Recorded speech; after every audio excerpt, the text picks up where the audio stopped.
All right, let's dive in today. We're taking a deep dive into Grant Cardone's The 10X Rule. Yeah, this book doesn't mess around, Cardone pretty much says that if you're not shooting for 10 times what you think you can do with 10 times the effort, you're not even in the game. It's like he's saying average is a dirty word. But why does he think so many of us never really hit those big goals? Is it just that we don't realize how much work it takes? It goes deeper, I think. He says most of us get stuck doing just enough to get by. Stay comfortable. That's where his 4 degrees of action come in. Okay, break that down for me, because I'll admit, the idea that doing nothing takes effort, that's kind of a mind bender. Right. But think about it. When you're choosing to not do something, you're still using energy to justify that choice. Yeah. Coming up with reasons why it's okay to stay puss at herd. Cardone says that's wasted effort. So even retreating, which seems passive, is a type of action. Exactly. It goes against our natural instinct to move forward. To Cardone, retreating is like swimming upstream. It takes constant energy just to stay in the same place. Then there's normal action, which is probably where a lot of us operate. Just doing what's expected, what seems reasonable. Why is that a problem for Cardone? He thinks normal action keeps us stuck in this middle ground. We're busy, we're getting things done, but we're not making any real progress. It's like running on a treadmill. You're working hard, but not really going anywhere. Which brings us to massive action. That's his key to breaking out of the rut. But what does that even look like? Is it just working longer hours? It's more of a shift in how you think. Cardone says it's about breaking down the limits you set for yourself and going way past what you think is possible. Like, he uses the example of a salesperson making a few calls a day versus making 20 or 30. The sheer volume forces you to get over your fears, get tougher, and yeah, you get better at what you do. It's interesting, though, because he talks about putting in 10 times the effort, but he also says it's about working smarter. Finding those things that multiply your results without having to work 10 times harder. Oh, absolutely. He talks about only practices, those unique things you do that set you apart. It's not just doing what everyone else does, but finding that extra thing that gives you an edge. Like he has that example of the dental implant company. They decided to focus on meeting clients face-to-face personally, while their biggest competitor was doing less of that. Right. When the industry leader was pulling back, this smaller company saw a chance to be different. They made that personal connection their only practice, and it worked. It seems counterintuitive, but maybe that's Cardone's whole point. It's about challenging what everyone else is doing and finding those unusual strategies that get big results. And that leads to another bold statement he makes. He says trying to be average is setting yourself up for failure. Especially in today's world, aiming for the middle ground actually makes you more vulnerable. I can see that, in a world that's always changing and getting more competitive. Yeah. Why does he think that? He says the middle class, the people who think average, they're the ones getting squeezed the most. Wages don't grow, costs keep going up, and suddenly that comfortable life isn't so comfortable anymore.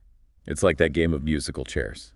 If you're just trying to find a seat when the music stops, you're the one most likely to be left standing. Exactly. Cardone believes that by aiming for average, you're basically setting yourself up for a constant struggle, just to stay where you are. He says aim higher, create that level of success that gives you a cushion when things get tough. So it's not just about wanting more, it's about creating a sense of security and freedom by going above and beyond what's considered normal. And speaking of pushing limits, Cardone has a very different take on fear. Instead of avoiding it, he says lean into it. Okay, now that's interesting. How can fear be a good thing? He sees it as a sign that you're on the right track, that you're getting outside of your comfort zone and pushing yourself to grow. He actually says fear is like a compass pointing you towards your potential. But wouldn't that make most people want to run in the opposite direction? Who wants to go looking for things that scare them? He's saying that fear usually means you're about to do something important, something that could really change your life.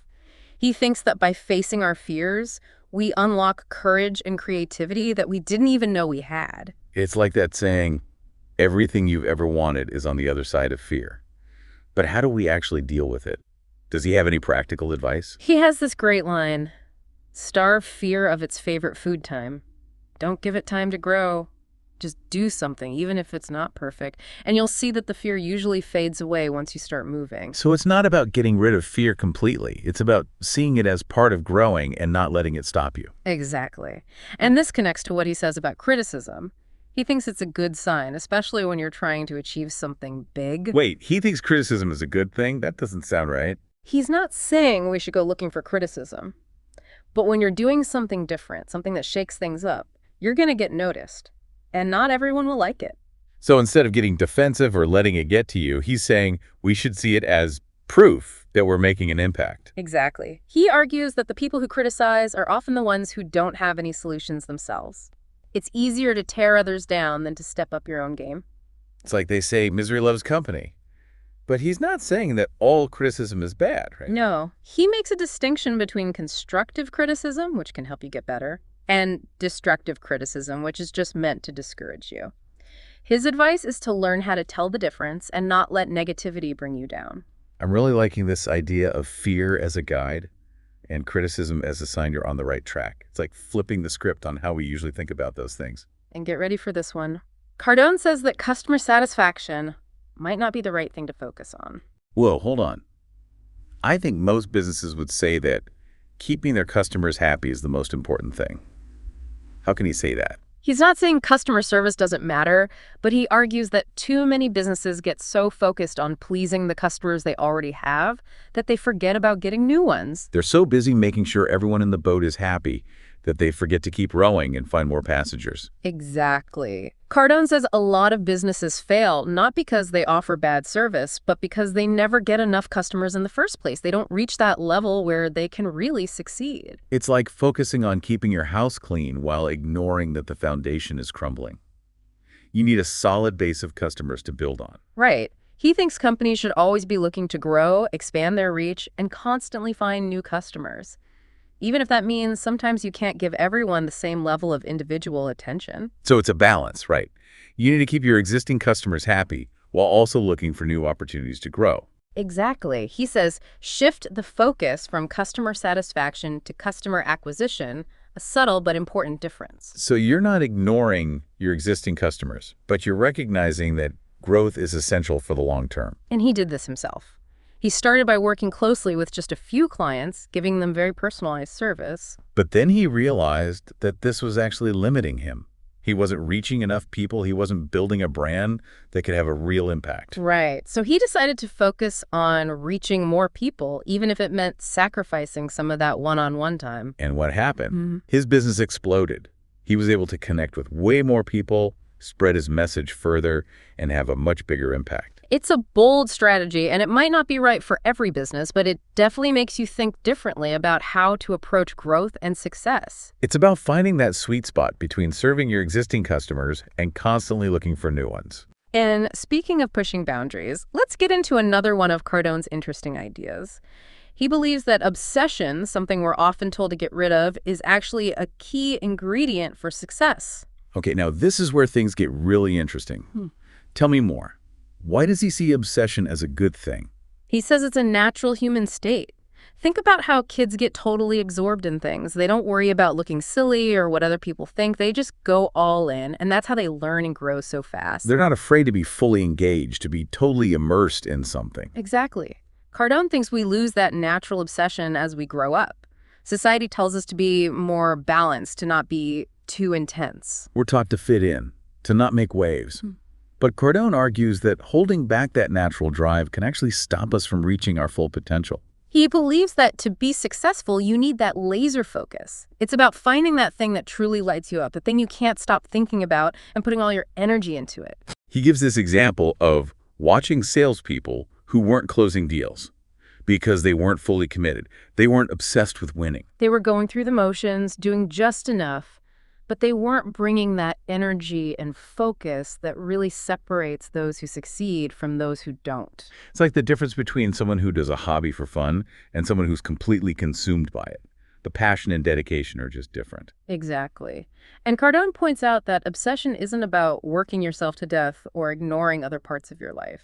It's about focusing that energy on something you truly care about, something that gives you energy instead of draining it. Right. He says that when you find that thing, that purpose, that obsession becomes your motivation, not a burden. I love this idea. It's about bringing back that childlike wonder and excitement and using it to do something meaningful. And this connects to his idea of omnipresence being everywhere all the time. Sounds exhausting. Is he saying we need to be like those brands we see everywhere we go? He uses examples like Coca-Cola, McDonald's, Google. Their logos are everywhere. Their products are available almost anywhere. You just can't escape them. They've become so big that they seem essential. They're so embedded in our culture that we hardly even notice them anymore. Ugh. But that's the point, right? They've achieved a level of recognition that goes beyond just their industry. Exactly. And Cardone thinks that this idea of omnipresence is crucial for success, whether you're an individual or a company. He argues that the things people value most in the world are the things that are available everywhere, constantly in front of us. But how do you actually achieve that level of omnipresence, especially if you're not a huge brand? It seems pretty impossible. He emphasizes taking massive action. It's about putting yourself out there constantly, using every way possible to get your message across. It's about building your network, connecting with influential people, and becoming a leader in your field. And it's about consistency, showing up every day, creating content all the time, and never letting your audience forget who you are and what you do. It's about creating momentum that builds over time, a constant presence that eventually becomes impossible to ignore. So it's not literally being everywhere, Yeah. but it's about making your presence known in your area. Exactly. It's about building a reputation, becoming an expert people trust, and being the go-to person in your field. It's all coming together now. Obsession drives you, massive action creates momentum, and omnipresence makes your impact bigger. And it all goes back to that 10X thinking, setting big, audacious goals and going after them with a level of commitment that most people just aren't willing to do. It's about breaking free from that average way of thinking and realizing how much you can actually achieve. And now, let's look at Cardone's own journey. He actually used the 10X rule to get his own TV show. What's interesting is that this wasn't just some theory for him. He was putting his own ideas into practice in a very public way. He wanted to prove that the 10X rule wasn't just some motivational fluff, but a real way to achieve even the most unlikely goals. And it wasn't easy. He talks about being rejected, struggling financially, and even having doubts himself. But he never gave up. He kept taking massive action, he didn't let the setbacks stop him, and he kept chasing his vision even when it seemed impossible. He ignored the people who said he couldn't do it. He stopped paying himself to fund the project. He kept going after being told no over and over again. And he even created new problems for himself on purpose, just to force himself to grow and adapt. Remember that idea we talked about, that new problems are a sign of progress? He wasn't afraid to push himself and face the challenges that came with going after a big, ambitious goal. And in the end, it all paid off. Yeah. He connected with a production company, they filmed a pilot episode, and, well, the rest is history. He even shares a quote from the producer who helped him get the show. "Anyone with this much belief and clarity, I will get behind." It just shows the power of believing in something, having a clear vision, and going after it with everything you've got. So to wrap up this section on Cardone's 10X journey, it's a powerful example of how even when things are tough, even when it seems like you're fighting an uphill battle, if you keep believing in your vision, if you keep taking massive action, if you never give up, you can achieve amazing things. And that's a message that can inspire anyone, no matter what they're trying to achieve. Yeah, it's really motivating to see how he put his ideas into action and actually got those results. It really shows that success isn't something that just happens overnight. It's about hard work, sticking with it, and especially pushing through when things get tough. Before we finish up on the 10X rule, there were a couple of other points that really stuck with me. Absolutely. What were you thinking about? When Cardone talked about really owning your time instead of just trying to manage it, that was a big one for me. Yeah, he calls us out on that, right? We get caught up in this idea of time management when time is always moving forward no matter what we do. He's saying that true balance comes from being really productive, achieving that level of success that then gives you the freedom to actually enjoy your life. Makes you think twice about that whole work-life balance thing. Maybe it's not about dividing your hours equally, but about reaching a level of success that lets you live life on your own terms. He compares the number of hours we actually spend working to the total number of hours we have in a week. It's pretty eye-opening. We always complain about not having enough time, but are we really using the time we do have in the best way possible? Cardone's message is clear. If you want that 10X life, you have to be the master of your time. Make every hour, every minute, every second count. And that focus needs to extend to the people we surround ourselves with. Cardone talks about the importance of reaching up when it comes to your relationships. You mean surrounding yourself with people who are operating at a higher level? Yeah. People who challenge you to step up your game. Exactly. He says get away from those who are just coasting. Find mentors, advisors, friends who are at a level you want to be at. Like he uses that great example of a black belt in martial arts. You're not going to improve your skills by training with a white belt. You've got to learn from those who are more advanced. Be careful about who you let into your inner circle. Your close group of friends. Because your success is often directly affected by the people you spend your time with. So for anyone listening, take a look around. Are the people you're closest to pushing you to be better, or are they holding you back? That's a really important question, isn't it? And one last thing that I found fascinating was Cardone's perspective on money. He doesn't talk about making money as much as he talks about creating wealth. Yeah, there's a subtle difference there, right? Making money sounds like it's just about transactions, limited. Creating wealth sounds more long-term. He uses examples like owning real estate that gives you passive income or investing in businesses that grow in value over time. It's about building assets, not just getting a paycheck. It reminds me of the difference between just picking fruit and actually planting a tree. Creating wealth is about cultivating something that will keep growing and producing even when you're not actively working on it. He says that successful people don't just focus on earning money. They focus on building financial freedom, a legacy that lasts. So if you're going for 10x success, start thinking about creating wealth, not just making money. Changing your perspective like that can make a huge difference in your financial future. And it reminds us that success isn't just about reaching a certain income. It's about creating a life of abundance, freedom, impact. It's about living by your values and pursuing your passions with that unstoppable determination that Cardone talks about. It's about reaching your full potential and then using that potential to make a real difference in the world. And that really gets to the heart of the 10x rule, doesn't it? It's about taking control of your life, setting those big goals, and pursuing them with a level of dedication that most people just don't have. It's about breaking free from the idea that you have to be average and realizing just how much you can actually accomplish.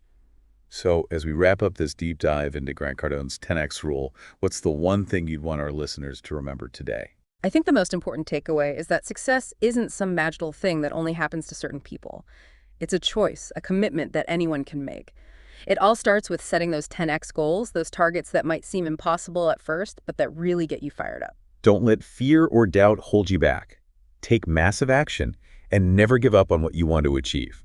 So for our listeners, we'd like to ask, what's one 10x goal you could set for yourself, even if it feels a little crazy right now?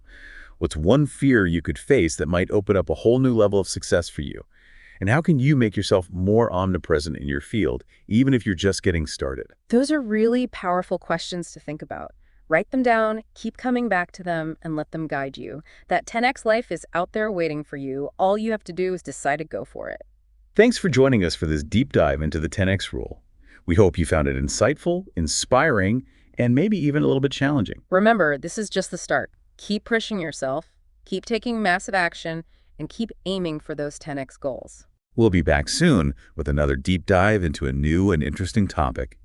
Until then, keep learning, keep growing, and keep aiming for the extraordinary. Yeah, it's really amazing how he actually lived out those principles, He didn't just talk about them. He used the 10x rule to achieve his dream of having a TV show. Right, and it wasn't like it just fell into his lap. He talks about facing so many rejections, dealing with financial struggles, and even moments where he doubted himself. Yeah, but he never let any of that stop him. He just kept pushing harder, overcame those obstacles, and in the end, he achieved what he set out to do. It's that never give up attitude that really stands out to me. It's like the defining characteristic of the 10x mindset. He even quotes the producer who gave him his big break.